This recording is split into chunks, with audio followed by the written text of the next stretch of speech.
Në një video të mëparshme, kam folur për bibliotekën sa një faqe muri.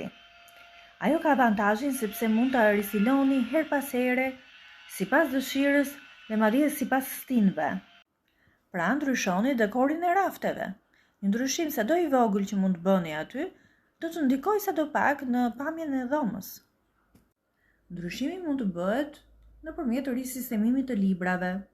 Mund i vendosni sipas ngjyrave, mund i vendosni sipas zhanrit, mund i vendosni sipas trendit të viteve të fundit nga ana e mbrapme. Mund të ndryshoni dhe suvenirët që keni të ekspozuar, mund i vendosni sipas stinëve.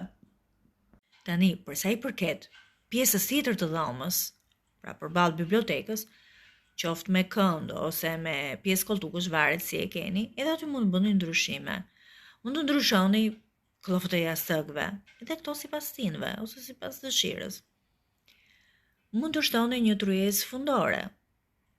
Ku mbi të mund të vendosni një abazhur, mund të vendosni bimë të brendshme, sipas dëshirës.